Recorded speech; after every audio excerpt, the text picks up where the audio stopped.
Mas antes de mais nada, Miguel, como o nosso assunto é aquele artigo que a socapa, a sorrelfa, como dizem, na calada da noite, enquanto todo mundo no Brasil discute bola, Neymar, só se fala em Neymar, o governo Dilma, não pode ser coincidência, foi um caso pensado, tocou um artigo que cria os conselhos populares, que nada mais são que os sovietes imaginados pelo Lenin, todo o poder aos sovietes, ou seja, a Constituição vai por água abaixo e aconteceu tudo aquilo que aconteceu na Rússia, na China, nos países comunistas, vem acontecendo na Venezuela, na Argentina, ou seja, a pobreza, a miséria, a violência imperando. Miguel, antes de você dizer alguma coisa, eu queria colocar na tela o que o PCB colocou da bandeira brasileira. Olha aí o símbolo do PCB, Poder Popular.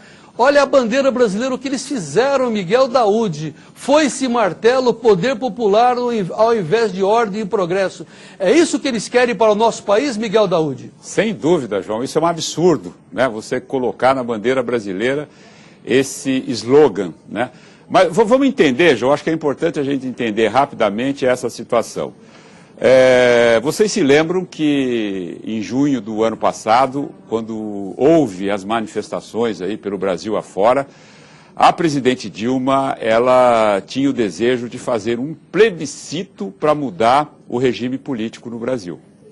Isso acabou não vingando, né, porque não tem sentido você fazer um plebiscito para isso, mas sorrateiramente, como você bem colocou, João Batista, ela assinou um decreto onde ela institui o Sistema Nacional de Participação Popular e a Política Nacional de Participação Popular. O que quer dizer isso? São conselhos, né, como Lenin fez na União Soviética, os sovietes, ou seja, você cria conselhos. Neste caso, esses conselhos vão atuar nas agências reguladoras, vão atuar nas multinacionais. E tem gente dizendo assim, não, mas esses conselhos não tem problema nenhum. Tem problema sim, viu, João Batista? Tem problema. Porque esses conselhos seriam para dar espaço exatamente para um segmento hoje da esquerda, né? Hoje essa confusão que nós estamos vendo em São Paulo, estamos vendo em outras cidades, é uma cisão que está havendo na base de apoio do governo, porque esse ala mais radical, ela não concorda com a posição da presidente Dilma em determinadas situações, em determinadas concessões. Então, eles estão questionando a presidente Dilma como presidente. Então, quando ela assinou esse decreto, é para atender esses radicais. Agora, uma vez esse pessoal instalado nesses conselhos, nós caminhamos, João, a todo vapor nesse sentido. Ou seja, você lembra, na União Soviética, Cuba, por exemplo, se você tem um vizinho que ele fala mal do governo e esses conselhos vão lá e denunciam para o governo, esse vizinho, ele sofre punições, então é o pior dos mundos. Aí você fala assim, bom, mas e aí? E aí, João, é o que está acontecendo com o Brasil. Quem que quer investir no Brasil com o Brasil caminhando para esse cenário?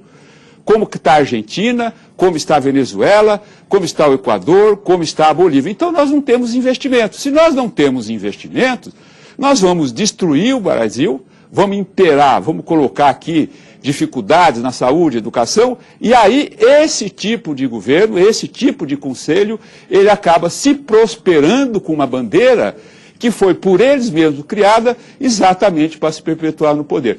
Então, João Batista, com argumentos nós temos que combater firmemente esta posição. Nós não podemos permitir, porque você sabe que o Congresso faz o que o governo quer, porque os deputados não estão lá para votar ou trabalhar pelo povo brasileiro, ou pelo Brasil, ou por um projeto. Os deputados estão lá para cuidar dos seus interesses. Tanto que o presidente do Congresso, da Câmara, ficou assustado e deixou o projeto de lado, não teve coragem de contestar. O Supremo, será que o Supremo, João Batista, vai contestar a ilegalidade, a inconstitucionalidade disso? Então, João, você é o único apresentador, o único comentarista, a única pessoa da televisão que está abrindo os olhos da população brasileira nesse sentido. Nós não podemos permitir que a nossa democracia seja destruída por um simples desejo de poder de um partido que quer ficar eternamente no poder. Nós estamos fazendo um trabalho fundamental, o Miguel Daúde, para informar aqueles que não sabem. Não temos a preocupação com os que já sabem, que acessam a internet, que discutem. Nós temos que informar a quem não sabe, principalmente aos jovens, porque é muito atrativo, né, você dizer assim, não, vamos dar o poder para todas as pessoas. Espera aí, cara pálida. Hoje nós temos, e é isso que eles querem destruir, uma democracia representativa através de todos os votos. O seu voto, o meu voto, quem está nos assistindo, todos esses valem. Só que para chegar lá no funil, você precisa ter representantes. E o funil chama-se Congresso Nacional, onde você tem situação, oposição, onde todos falam, a televisão está ali, a imprensa é livre. Eles querem destruir isso, querem destruir o Congresso, querem destruir o Supremo e querem botar a cúpula desses movimentos populares, dos soviéticos. Então, só os amigos do rei. Isso chama-se ditadura do proletariado, criado por Lenin. E é isso que nós temos que alertar a sociedade. Eles querem mudar a Constituição brasileira. Agora, duas perguntas, Miguel Daúde, a você. Ora, se eles falam que não tem problema, que não tem importância nenhuma, então por que vem com esse decreto? Exatamente. E segundo, por que agora? O que há por trás disso, Miguel? Olha, João, tem duas hipóteses. A minha opinião, dificilmente a presidente Dilma se reelege, e uma vez instalados esses conselhos, é uma forma que eles têm de permanecer no poder por essa via transversa, ou seja, eu vou continuar dando palpite no governo e vou continuar criando o caso. E outra coisa, João, não precisa pensar muito, né, ou analisar muito essa história. Veja o histórico do Brasil. Quer dizer, mentira em cima de mentira, situações em que o governo mostra uma realidade e não é realidade. O governo hoje, João, ele transfere bilhões de reais para o sistema financeiro, paga 250 bilhões de juros para o sistema financeiro ficar tranquilo, para não ter grandes problemas, mas na contrapartida ele começa ele tornou refém 50 milhões de brasileiros na rede de proteção social, que também já está acabando. Então há um certo desespero. Você falou do Lula, não sei se nós vamos comentar. Quer dizer, o Lula, vamos ter tempo. O que ele diz é uma coisa contrária ao que ele mesmo diz. Ele diz assim, o secretário do Tesouro tem que soltar dinheiro. Tá bom, porra, mas vai soltar dinheiro, está acabando, a inflação está aí. Aí ele fala assim, não, mas nós temos que conter a inflação, que o único inimigo da Dilma é a inflação. Então, o presidente Lula tem essa incoerência. Eu solto dinheiro, aumento a base monetária, aumento o consumo, gera inflação. Aí ele diz assim, não, mas o inimigo da presidente Dilma é a inflação. Então, parece, João, que o discurso é realmente um discurso para enganar, para mascarar uma realidade grave que nós estamos caminhando. Bom, enfim, concordo plenamente com você quando você disse que a reeleição de Dilma já é uma impossibilidade por causa disso, e esse artigo aí dos sovietes, vamos nominá-lo dessa forma, da criação dos sovietes brasileiros, nada mais é do que uma tentativa de segurar os dedos, porque os anéis já se foram, ou seja, como a eleição já está perdida, eles vão tentar segurar os movimentos sociais, MST, essas coisas todas, ao lado deles. Vai ser o espólio que eles vão segurar para atazanar o Aécio, que deve ser o próximo presidente. Esse movimento é de acordo com o governo, porque eles querem exatamente esses movimentos para justificar esse decreto. Agora, João, só para que os nossos amigos, porque às vezes as pessoas falam assim, não, mas vocês são muito radicais, vocês estão falando, não. Então vocês leiam a Veja, leiam o Estadão, leiam qualquer, o G1, a Folha, leiam qualquer órgão de imprensa, qualquer mídia. Correio Brasiliense, para ver o que nós estamos falando, também está escrito lá. É que nós estamos falando, João Batista, porque, graças a Deus, o Canal Rural tem uma penetração muito grande no Brasil e mais alguns países. Quer dizer, e esses jornais não têm. Então, o que nós estamos falando não é da nossa cabeça, não é uma invenção nossa, não é uma perseguição que a gente acha que existe, isso está na mídia toda a quem quiser ver. Então, por isso, é evidente que a gente dá mais ênfase, porque nós defendemos o setor produtivo, nós defendemos o setor rural, que hoje é o setor que salva o Brasil. Então, diante desse cenário, nós vamos continuar dentro da elegância, dentro das normas, respeitando as pessoas. Nós vamos sim, né, João Batista, continuar criticando e debatendo essa situação. Nós defendemos a galinha dos ovos de ouro, que são os produtores, que é o agronegócio, para continuar gerando renda, prosperidade e paz para a nossa população, né, Miguel Daúde? Exatamente. Agora, a gente não vai ter todo o tempo, a gente não vai ter todo o tempo, a gente vai deixar para a edição de amanhã, eu lhe convoco novamente, mas assim, um preâmbulo na parte econômica. Então assim, o Lula botou o dedo no nosso amigo Arno Augustin, que vem a ser o irmão do nosso amigo Tete lá do Mato Grosso, dizendo que o secretário do Tesouro era o responsável pelo debacle da Lula, da Dilma. Olha que jogo sujo, sórdido. E o Arno, claro, né, como bom funcionário, ficou na dele, não respondeu. O que ele está querendo dizer é que ele quer mais crédito, e se é esse crédito sem lastro é que está derrubando a Dilma, que loucura. E eu quero também que você passe uma rápida passada, você tem que ensinar o Lula, o Miguel, que a inflação não é de demanda, isso ele concorda, a inflação é de estrutura, falta de estrutura. Como é que é essa história, Miguel? A inflação no Brasil, porque o que é a inflação? É um descontrole entre oferta e procura. Quando você tem as pessoas com dinheiro no bolso comprando mais, você tem um processo inflacionário, então você tem um descompasso. Agora, não é o caso do brasileiro. O brasileiro não está com dinheiro no bolso gastando mais.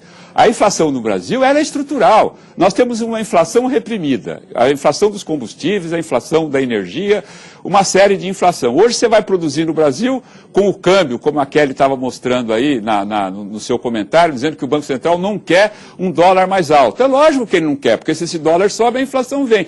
Então, a inflação, João, ela já faz parte do nosso dia a dia. Então, os contratos futuros já estão incorporando uma taxa de inflação e essa inflação vem para o presente.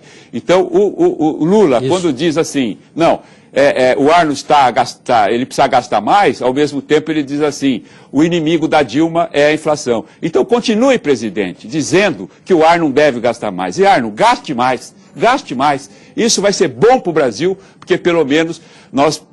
no próximo governo, seja lá quem for, a gente possa ter uma política econômica voltada para o país e não para uma política por interesses partidários. Bom, Miguel Daoud, o nosso tempo já se esgotou, mas vamos fazer um repto para a nossa edição de amanhã, porque costumeiramente você já se caracterizou como um desafiante do ministro Guido Mantega da economia brasileira. Você já vem cá, Guido, quero te mostrar tal. Vamos fazer o seguinte, amanhã vamos convidar o cidadão Luiz Inácio Lula da Silva para nos assistir, para entender o que o Miguel vai explicar, para ensinar para ele o que vem a ser inflação estrutural. Se ele acha, ele não sabe, vai aprender. Tá certo, Miguel? Ou se ele sabe, ele vai ver que alguém sabe que ele está mentindo. Muito bem, Miguel Daoud. Então até amanhã, vamos em frente. Viva o Brasil! Viva o Brasil!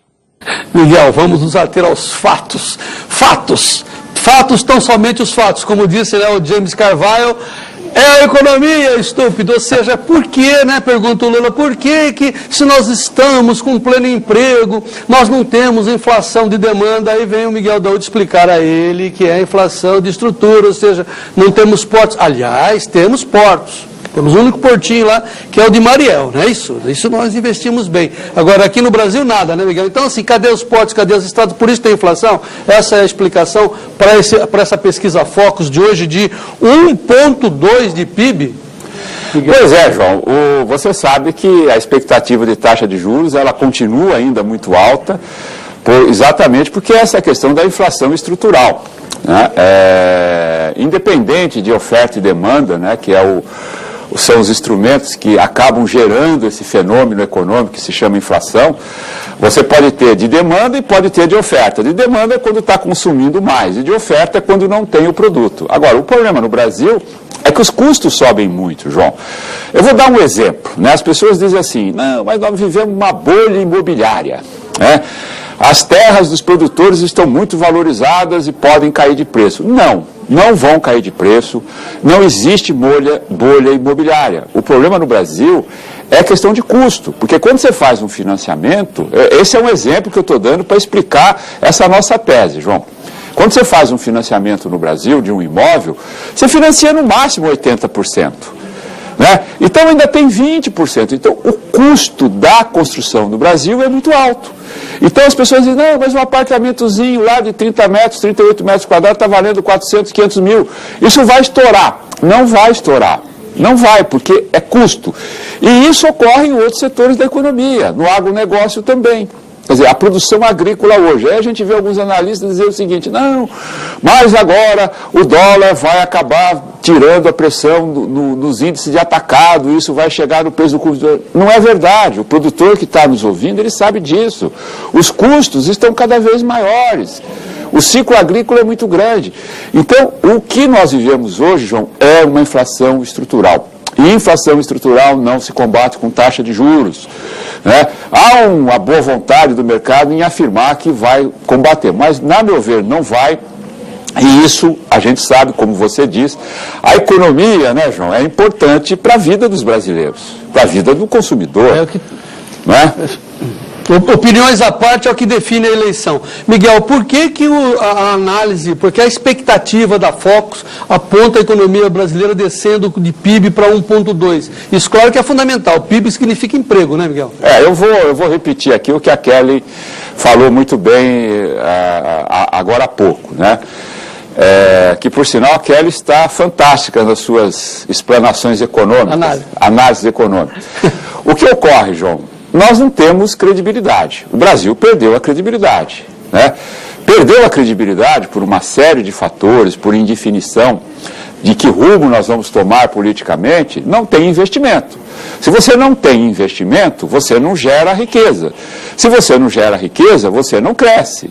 Então, o que o mercado está antevendo, ou está trazendo para o presente, é exatamente a falta de investimento, e essa falta de investimento exatamente bate no crescimento. Olha, João, eu não vou apostar, né, mas eu digo a você que o PIB brasileiro este ano pode ser negativo. Ele pode ficar negativo exatamente porque nós temos aí um cenário bastante confuso, nós vivemos um ano de eleição e a gente sabe que ano de eleição, ano de definição, o investidor ele acaba se retraindo.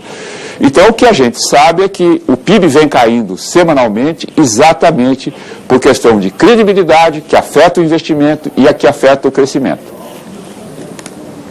Mas assim, o investidor não vai se retrair porque tem eleição. A eleição é sempre bem-vindo por causa da democracia. Entendo perfeitamente o que você quer dizer. Está se retraindo com medo de que continue-se mais do mesmo, é isso?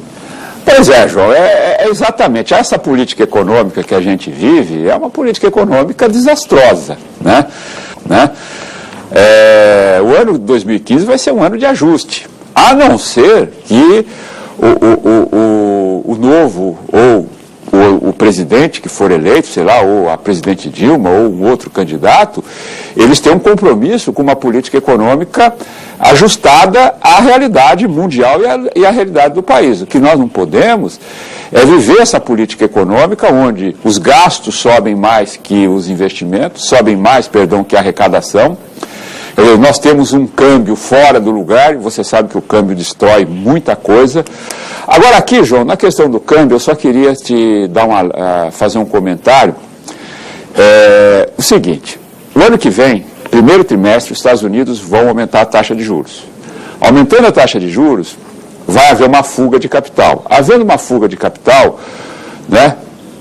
O dólar, sem dúvida nenhuma, ele pode chegar num patamar bem mais elevado em decorrência dessa fuga de capital.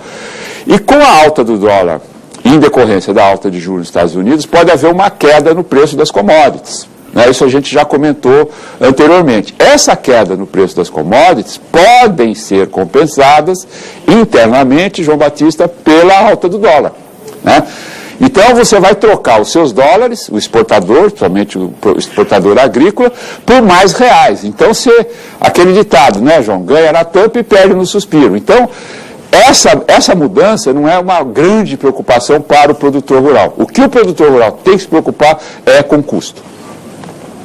Bom, outro fato foi a frase do ex-presidente Lula, dizendo que, aspas, a esperança vencerá o ódio. Como assim? Quem está com ódio aí?